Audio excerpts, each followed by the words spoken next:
Hey, good morning, everybody. It's Tuesday morning. I hope you're having a great day today and that something else amazing happened to you today because you are amazing. That was a drum roll, amazing for you. And I was thinking this morning about a little bit of a sad memory, but it was also a solidifying and a memory and a learning moment. So a lot of you guys know my dad passed away 16 years ago of renal failure. But for most of my life, I think when I was 2, maybe 1972 or so, my dad's kidneys just quit working. And so throughout my entire life, he was either having a kidney transplant or in the hospital or on dialysis, several different types of dialysis. And that was his life. And he went to work and he was on dialysis and did all those things. And I got thinking about right towards the end of his life when my dad decided, he said, you know what, I'm not going to do dialysis anymore. I'm slowly losing the ability to do the things I want to do, and I'm not going to spend my last years just sitting on a machine. And he said to all of us, he called us all up and said, listen, it's Tuesday. He went and did half a treatment on Tuesday and said, that's it. I'm not doing it anymore. I don't know if I have 2 weeks, 2 days, or 2 months to live. But I'm done doing dialysis. So we went off dialysis on a Tuesday, and he died on a Friday. And I remember, I think it was Thursday, he asked us all to come over and said, hey, listen, let's all just hang out and just talk and be together and all those things. We went for a hike. You know, most of us that could make it, we went on a hike together. And then, you know, my wife was at home and she couldn't make it. It was very difficult for her to see my dad in pain like that and knowing that he was going to be gone soon. So she was at home, and I remember talking to my dad. He looked at me and said, where's Maria? And I said, she's at home. She's having a real hard time. And then my dad broke down and started to cry a little bit. He said, I know she's having a hard time, but that doesn't mean you stay away.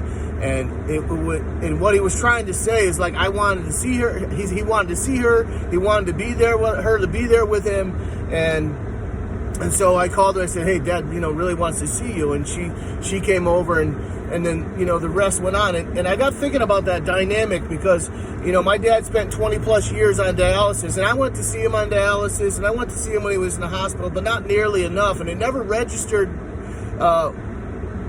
in my mind how little I went to see him. Now, a lot of times I was a little kid and all these other things when he was sick and in the hospital and stuff. But I also knew for me that it was difficult for me to see my dad in pain, to see him in a weakened state, and to see him on dialysis and all those things. And so I stayed away because it was uncomfortable for me. Not ever registering as a little kid, which carried over into my teenage brain, that carried over into my 30-something brain until it made a shift that I had spent all that time not going because it was uncomfortable for me, not thinking about how my presence could have impacted my dad and how being there sitting next to him on dialysis would have been beneficial for him, and visiting him in the hospital would have been beneficial for him. And like I said, I did all those things, but I could have done those more. And so I really regretted that going forward. And it's not like, this big regret now that I walk around in sadness and all those other things, but it was a real learning moment for me, seeing my dad look me in the eye. He said, don't stay away. I know it's uncomfortable, but don't stay away.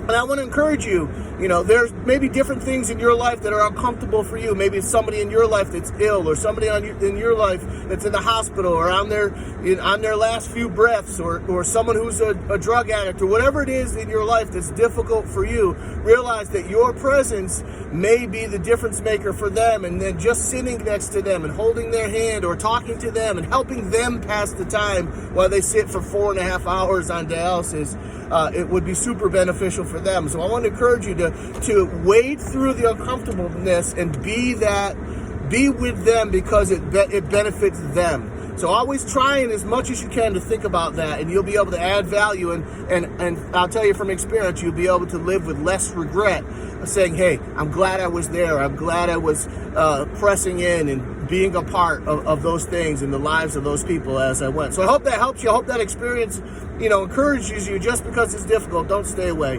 Max out all you do. Have a great and fantastic day. Peace.